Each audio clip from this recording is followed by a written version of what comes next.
Pour faire le bilan de ce quinquennat, il fallait avoir de l'allure, et je suis presque plus élégant que François Hollande durant 5 ans, et contrairement à François Fillon, ses costumes, je les ai payés de ma poche. Alors que retenir de François Hollande, ce président qui se voulait normal, qui rejoignait sa maîtresse en scooter, qui faisait ses discours sous la pluie? Certains disent qu'il a été catastrophique, d'autres pensent qu'on va le regretter. Lors de son élection en 2012, il avait entre 50 et 60% de cote de popularité. En avril dernier, il n'avait plus que 20% environ. Mes chers compatriotes, faisons le point maintenant sur le quinquennat de l'ancien président de la République François Hollande. On commence tout de suite. Je laisse un pays, la France, dans un état bien meilleur que celui que j'ai trouvé. François Hollande avait fait de l'inversion de la courbe du chômage sa priorité. D'ailleurs, il avait annoncé qu'il ne se représenterait pas s'il n'y arrivait pas. Et au final, elle était promise pour 2013, mais elle a été sans cesse repoussée par le gouvernement. Au final, la France compte 585 000 demandeurs d'emploi de plus par rapport au début du quinquennat. Et si on prend la définition large du chômage, on a 1,3 million de chômeurs en plus sur 5 ans. Mais actuellement, la tendance du chômage est à la baisse, on est aux alentours de 9,3%, c'est le même niveau qu'au début du quinquennat en 2012. François Hollande n'aura pas réussi à le réduire, mais il aura peut-être réussi à le stabiliser et à limiter les dégâts. Selon l'INSEE, la croissance de la France est passée de 0,2% en 2012 à 1,1% en 2016, c'est mieux que les années de récession, de croissance négative en 2008 et en 2009, on progresse petit à petit. Même si ces résultats sont de très loin inférieurs à ce que François Hollande prévoyait dans son programme, une croissance d'environ 2,25% entre 2015 et 2017. François Hollande a aussi réussi à réduire le déficit public, il était de 4,8% en 2012, il est de 3,4% en 2016, sachant que l'Union européenne demande à ses membres d'avoir 3% maximum de déficit public. Donc il y a du progrès. Mais du coup la France reste quand même en déficit, ça veut dire que ses dépenses sont supérieures à ses recettes, et donc la dette publique, la dette de l'État français a augmenté, elle était d'environ 90% du PIB en 2012, elle est de 96% du PIB en 2016. Du coup la dette de l'État français s'élève à 2147 milliards d'euros, ça représente pas mal d'emplois fictifs pour François Fillon. Mais en tout cas ces dépenses et cet endettement ne seront pas vains, puisque la consommation et le pouvoir d'achat sont repartis à la hausse, ça montre donc que l'économie du pays retrouve du mordant. Après cette belle partie économique que je voulais faire pour rendre hommage à mon 18 au bac, attaquons un point bien moins réjouissant, même si l'état de l'économie française ne prête pas toujours à sourire, je vous l'accorde. Durant 5 ans, et avec dignité, gravité et sang-froid, François Hollande a dû faire face seul aux trop nombreux attentats qui ont frappé la France comme jamais, que ce soit le Bataclan, l'Hypercacher, Charlie Hebdo, Nice ou encore tout récemment les Champs-Élysées. Aucun autre président français n'a été confronté à ces situations, c'est donc compliqué de pouvoir le juger et le comparer à d'autres. Il a pris les décisions qu'il pensait bonnes de prendre.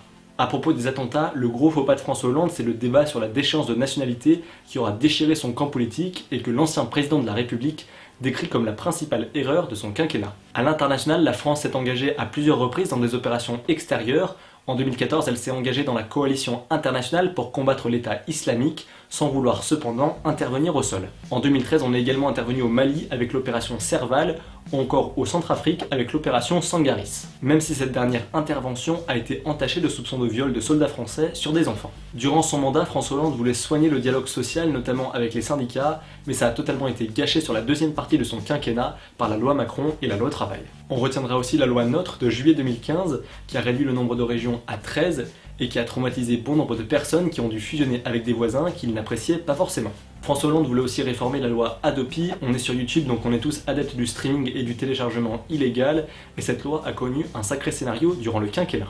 Elle a d'abord été supprimée par l'Assemblée nationale à 4 voix contre 3, puisqu'il y avait seulement 7 députés qui faisaient leur travail dans la nuit du 28 au 29 avril 2016. Mais un mois plus tard, le Sénat, bien aidé par le gouvernement, a ressuscité la loi, qui existe donc toujours aujourd'hui. En mesure sociétale, on retiendra surtout le mariage pour tous, voté en 2013, qui a sûrement été l'un des points les plus importants de son mandat et qu'il avait promis durant sa candidature.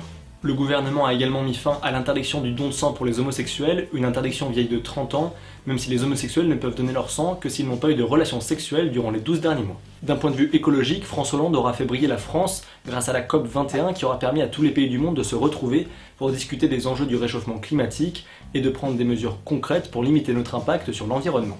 Lors du discours du Bourget, l'un des discours les plus connus de François Hollande en tant que candidat à la présidence de la République en 2012, il avait déclaré que son ennemi, c'était la finance. Cet adversaire, c'est le monde de la finance. Au final, il n'aura pas augmenté les taxes sur les bénéfices des banques et les LuxLeaks ou encore les Panama Papers auront montré que la finance triomphe toujours de la politique. Et puis il aura manqué un petit peu de chance à François Hollande pour rebooster sa cote de popularité, contrairement à Jacques Chirac en 1998 et en 2000. En effet, François Hollande n'aura pas pu profiter d'un titre de l'équipe de France de football, que ce soit lors de l'Euro 2012 ou 2016 ou lors de la Coupe du Monde 2014.